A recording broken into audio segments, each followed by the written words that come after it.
교회를 어느 정도 다니신 분이라면 이 요한복음 3장 16절은 정말 많이 듣고 또 익숙한 그런 성경 구절 중에 하나라고 할 수 있습니다. 찬양 가사로도 많이 불리고요. 또 함송도 많이 하죠. 하지만 그래서 그런지 사람들은 이 말씀을 너무 쉽게 생각하고 별 감흥 없이 대하기도 합니다. 이 본문 처음 보셨을 때 이렇게 생각하지 않았습니까? 또 뻔한 설교를 듣겠네. 너무 잘 아는 말씀이네. 그렇지 않습니까? 맞습니다. 저는 지금 뻔한 얘기, 누구나 잘 아는 복음을 다시 한번 말하려고 합니다. 빌립보서 3장 1절에 바울이 말한 것 같이 설교자 입장에서는 같은 말을 쓰는 것이 수고로움이 없고 여러분에게 안전하기 때문입니다. 요한복음 3장 16절은 그야말로 복음의 정수이기 때문에 수십 수백 번을 반복하여도 우리에게 유익한 하나님의 진리가 담겨 있습니다. 그런데 다른 한편으로 오늘 이 말씀을 들을 때 너무 쉽게 당연한 이야기로 받아들이지 말고 좀 더 깊이 진지한 자세로 내 마음을 새롭게 하여 다시 들어봤으면 좋겠습니다. 베레아 사람들이 그랬던 것처럼 우리도 말씀을 받을 때 간절한 말씀으로 이 말씀이 과연 그러한가 상고하였으면 좋겠습니다. 상고한다 라는 말, 묵상하고 연구한다라는 뜻이죠. 쉽게 생각하지 않고 질문을 품고 깊이 파헤친다라는 뜻도 있습니다. 오늘 이 말씀을 들을 때 우리 속에 깊이 상고하는 마음으로 하나님의 사랑을 더 많이 깨달아 알아가는 저와 여러분 되시길 축복합니다. 말씀 서두에 하나님이 세상을 이처럼 사랑하사라고 하였습니다. 하나님이 세상을 사랑하셨다.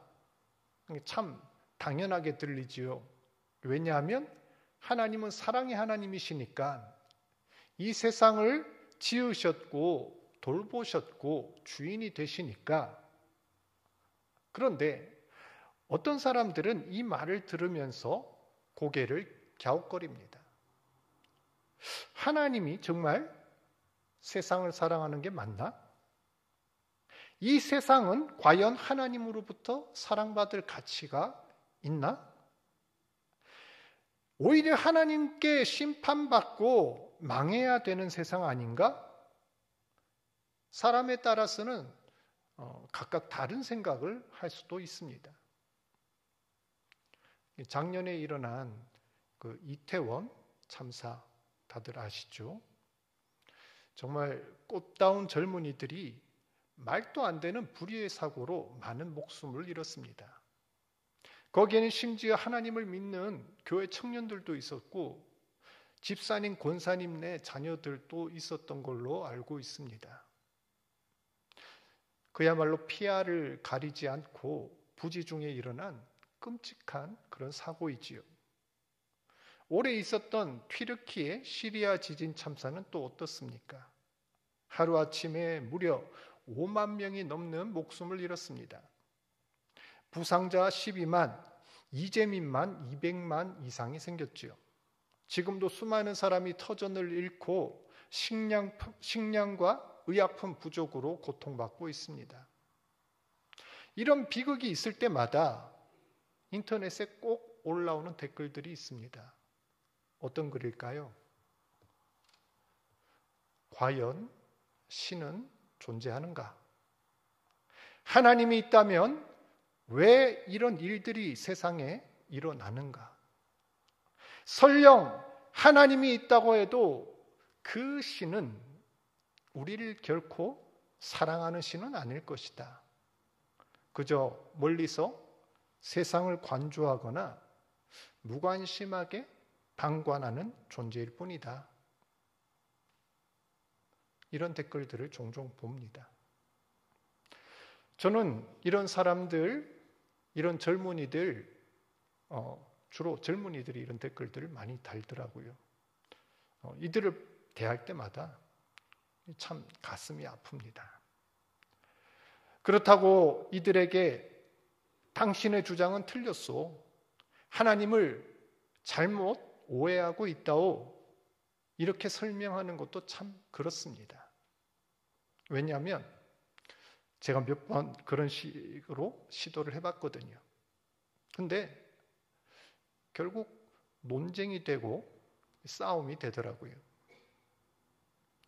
그저 안타깝게 여기면서 언젠가 그 영혼이 하나님께 제대로 이렇게 돌아오기만을 기도할 수밖에 없었습니다. 만일 여러분이 지금 이 질문을 받으신다면 어떤 대답을 해주실 수 있을까요? 안 믿는 사람들에게 하나님의 사랑은 이것이다 라고 어떤 식으로 설명을 하시겠습니까? 얼마 전에 넷플릭스의 한 콘텐츠가 화제가 되었습니다. 나는 신이다 라는 제목의 2단 사이비 교주 JMS 정명석의 범죄를 고발하는 그 시사 고발 다큐멘터리인데요.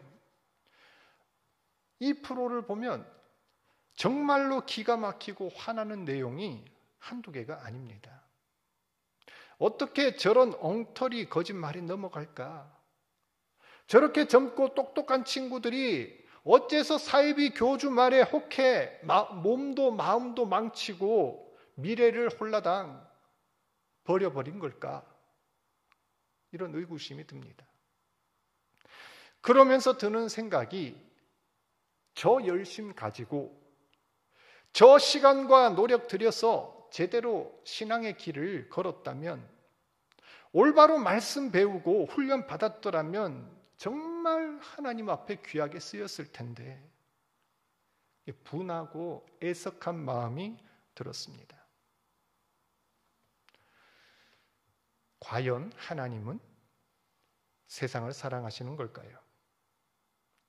하나님이 이들을 사랑하셨더라면 왜 사단의 하수인 같은 그 교주 손에 놀아나지 않도록 건져내야 하는 거 아닌가요? 왜 그런 상황까지 오도록 그냥 방치하신 걸까요? 이 또한 우리에게 던져진 딜레마고 시험거리가 아닐 수 없습니다. 이처럼 우리는 말씀과 현실 사이에 놓인 큰 간극 사이에서 고민에 빠집니다. 하나님은 진짜 세상을 사랑하시는가?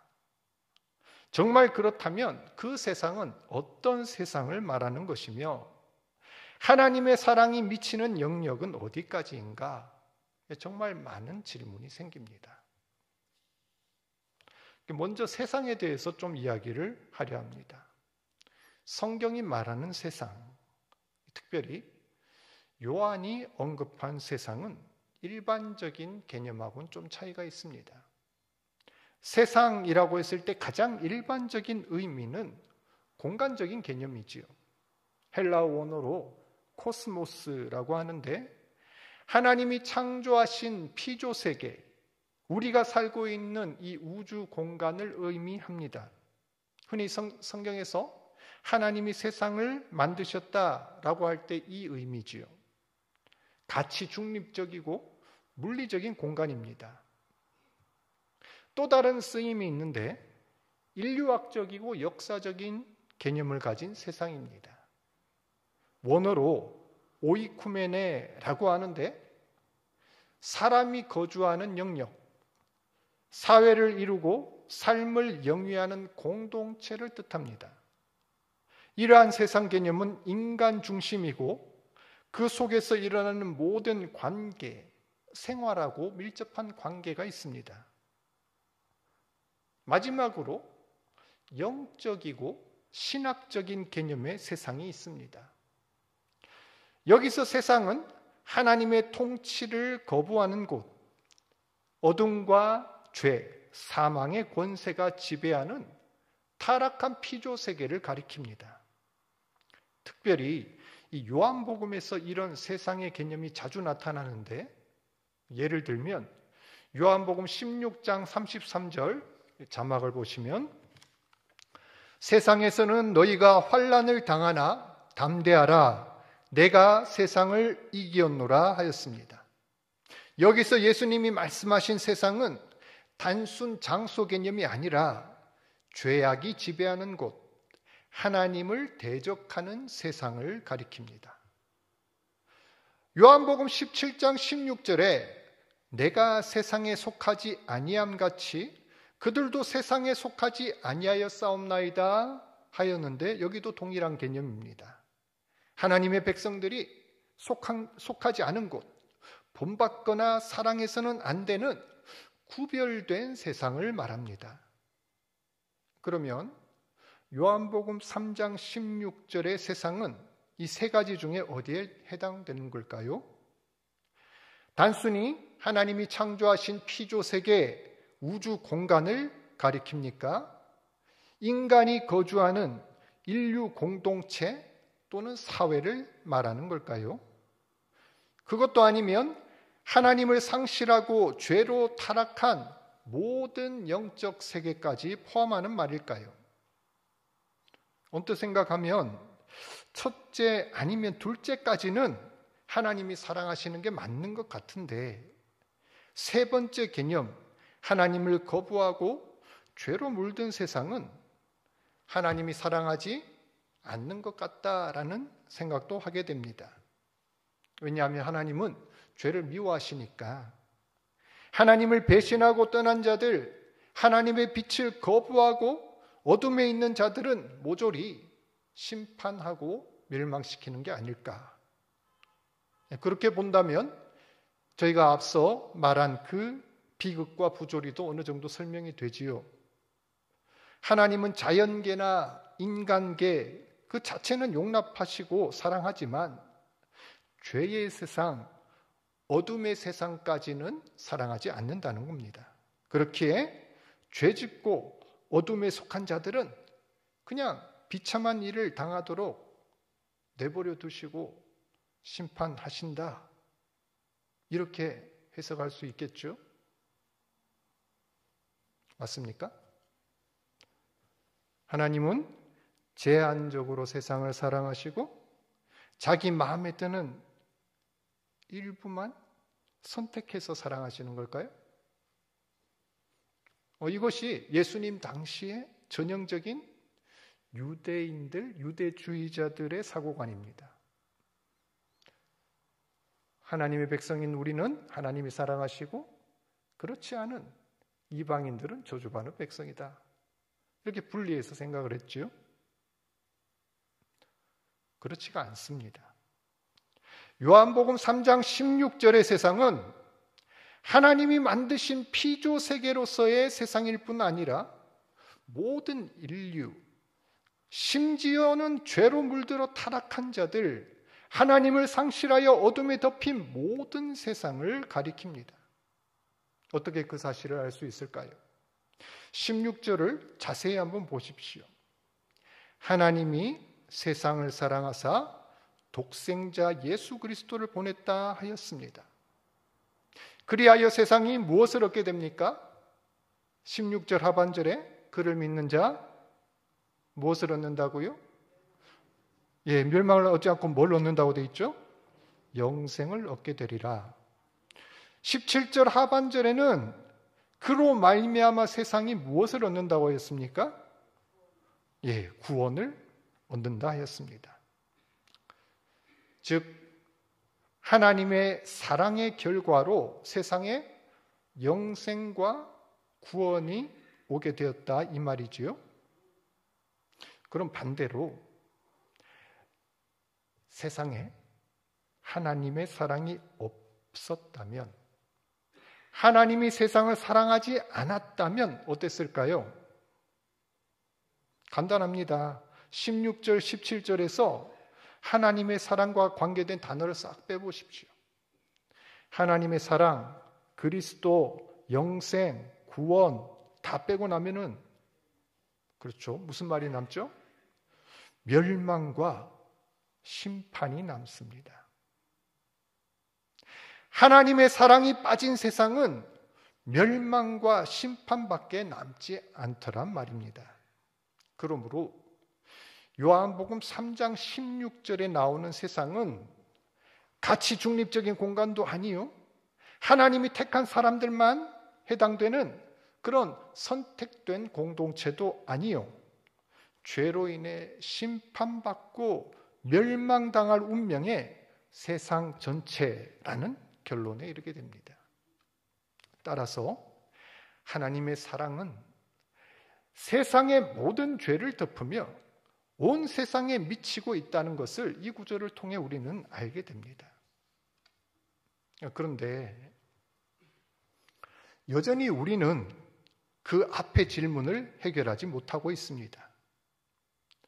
하나님이 세상을 사랑한다고 했는데 그것도 죄악으로 타락한 이 세상까지도 온전히 사랑한다 말씀하셨는데 어째서 세상은 나아지는 게 없는가? 여전히 하나님의 사랑을 느낄 수도 없고 비극과 고통, 부조리로 가득 차 있는가? 우리는 이 답을 다시금 심판과 멸망에서 찾아야 합니다. 인간은 교만하고 어리석어서 스스로 착각하는 경향이 많습니다. 어떤 착각을 할까요? 첫째로, 지금 내 눈에 보이는 세상이 전부이고 이 세상에서 내가 천년 만년 살 거라는 착각입니다. 하지만 성경은 여기에 대해서 눈에 보이는 것이 전부가 아니고 오히려 보이지 않는 것, 변하지 않는 것, 영원한 가치가 있다라고 가르칩니다. 둘째로, 우리가 사는 이 세상은 점점 나아지며 진보한다라는 착각을 합니다. 계몽주의자, 진화론자, 사회발전론자들이 이런 주장을 했지요. 인간은 더 나은 존재로 지금 발전하는 중이며 언젠가 우리가 사는 세상도 이상적인 사회가 될 거다. 하지만 어떻습니까? 200년 전에 300년 전의 세상과 지금을 비교해 보면 과학기술은 발전했을지 몰라도 정신은 점점 퇴보해 갑니다. 여전히 탐욕과 이기심으로 빈부격차, 환경오염, 갈등과 분쟁, 범죄가 끊이지를 않습니다. 셋째로, 인간이야말로 가장 소중한 존재고 최고의 가치를 가진 존재다라고 이야기합니다. 끊임없이 자신만을 위해 살고 다른 존재를 사랑하지 않습니다. 요즘 아이돌 가수들 노래 중에 Love Yourself 이런 가사가 많이 유행을 하더라고요. 이런 말을 해요. 언뜻 들으면 굉장히 좋은 말 같고 긍정적인 가사 같죠. 근데 성경적인 가치는 아닙니다. 성경은 오히려 너 자신이 죄인인 것을 깨닫고 하나님 앞에서 스스로 낮추며 다른 사람을 사랑하라 이야기를 합니다. 이런 착각들이 우리의 영적인 감각을 무디게 만듭니다. 세상과 인간이 어떤 형편에 처해 있는지를 자꾸 잊어버리게 만듭니다.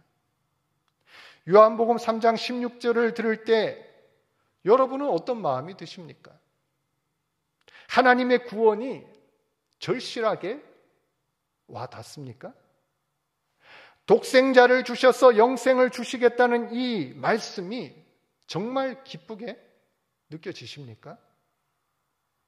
만약 그렇지 않다면 그 이유는 내가 사는 이 세상이 지금 멸망 중에 있다는 것을 실감하지 못해서 그럴 가능성이 높습니다.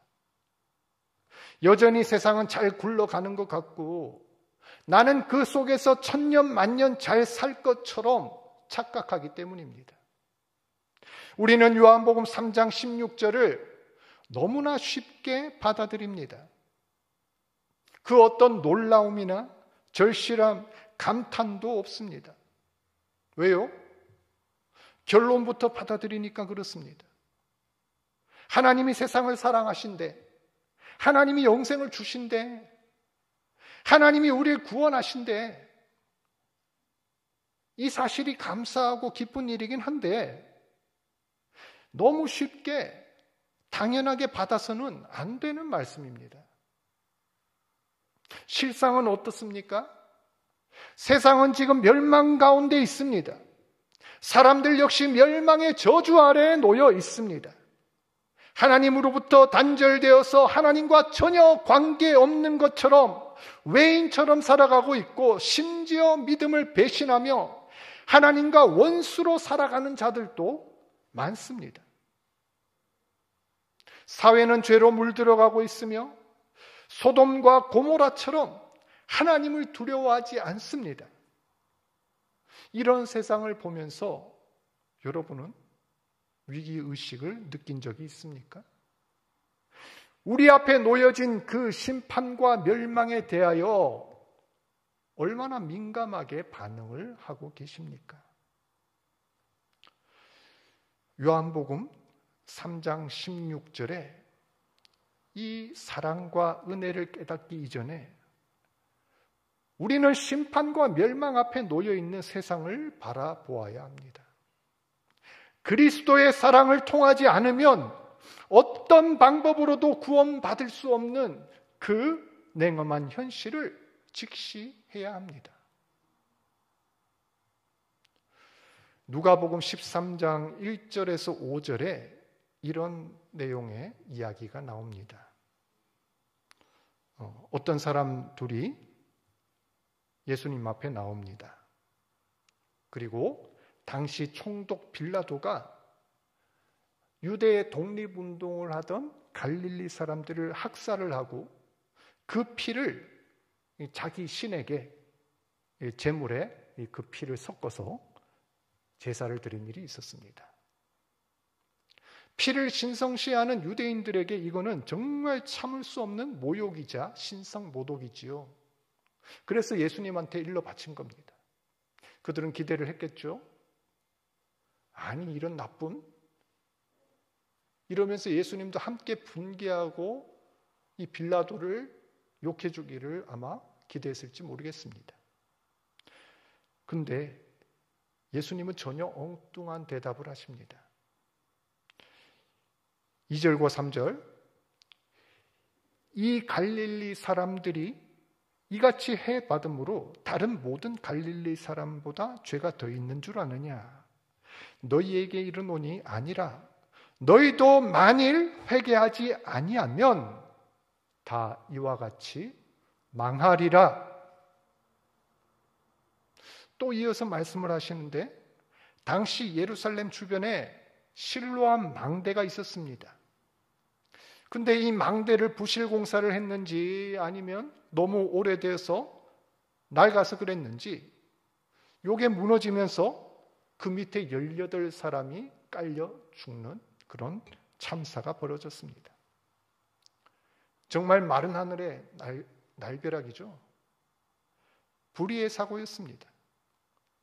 마치 앞에서 이야기한 이태원 사고나 튀르키예 대지진처럼 사람들이 절망했습니다. 그러면서 내린 결론이 뭐였나? 하나님이 그들에게 벌을 내린 거다. 아무런 이유도 없이 죽은 그 사람들이 뭔가 잘못을 했기에 하나님의 사랑과 보호를 받지 못한 것이다. 이렇게 생각했습니다. 그런데 예수님은 이 사고에서도 똑같이 말씀하십니다. 예루살렘에 거한 다른 모든 사람보다 그들이 죄가 더 있는 줄 아느냐? 너희에게 이르노니 아니라 너희도 만일 회개하지 않으면 다 이와 같이 망하리라. 무슨 말일까요? 지금 세상에 있는 모든 사람들은 애초에 심판과 멸망의 저주 아래에 있다는 겁니다. 하나님이 그들을 구원할 능력이 없어서가 아니라, 하나님이 그들을 사랑하지 않아서가 아니라, 인간이 먼저 하나님의 사랑을 거부했고 이 세상이 죄의 권세 아래 놓여 있기에 이미 심판과 멸망의 길을 걷고 있다는 겁니다. 예수님은 지금 너희가 얼마나 심각한 상황 가운데 있는지 모르는 것 같은데 빨리 깨닫고 하나님 앞으로 돌아오지 않으면 너희도 곧 망할 거야 하고 말씀하시는 겁니다. 하나님의 사랑과 구원 없이는 너희도 저들처럼 심판받고 멸망할 거라고 지금 강력하게 경고하고 계신 겁니다. 그리고 이 경고 안에는 하나님의 사랑이 담겨져 있습니다. 세상에서 일어나는 온갖 비극과 참상을 볼 때, 악한 자가 잘 되고 선량한 사람이 피해 당하는 그런 부조리한 현실을 겪을 때, 온 세상이 어둠에 뒤덮인 것 같고 희망의 빛이 하나도 보이지 않을 때, 하나님이 있다면 어떻게 이런 일이 일어날 수가 있나? 하나님은 과연 세상을 사랑하시는가 하는 이 질문을 우리는 다음과 같이 수정해야 합니다. 희망이 없고 어둠만 가득한 이 세상에 진정 필요한 것이 무엇인가? 심판받고 멸망당하고 있는 이 세상이 하나님의 사랑 없이는 과연 구원받을 수 있는가? 우린 착각하지 말아야 할 것이 이 세상은 이미 심판과 멸망 가운데 있다는 사실입니다. 하나님의 사랑 없이는 그 어떤 희망도 미래도 없다는 사실입니다. 우리는 세상 중심으로, 인간 중심으로 나 편한 대로 생각하고 하나님의 사랑을 이야기하지만 이건 당연한 게 아닙니다. 있어도 되고 없어도 되는 것도 아닙니다. 하나님이 능력이 많아서 그냥 쉽게 주시는 것도 아닙니다. 하나님께서는 멸망의 수레바퀴 앞에 놓인 우리 인간에게 자신의 가장 소중한 존재, 독생자를 통하여 영생을 주셨습니다. 자신을 불신하고 거부하고 패역한 이 세상을 향하여 멸망이 아닌 구원 베풀기를 원하십니다. 요한복음 3장 16절은 기계적이고 원리적인 종교 교리를 이야기하는 게 결코 아니라 죽어가는 아들을 품에 안고 창자가 끊어져라 울부짖는 엄마의 마음입니다.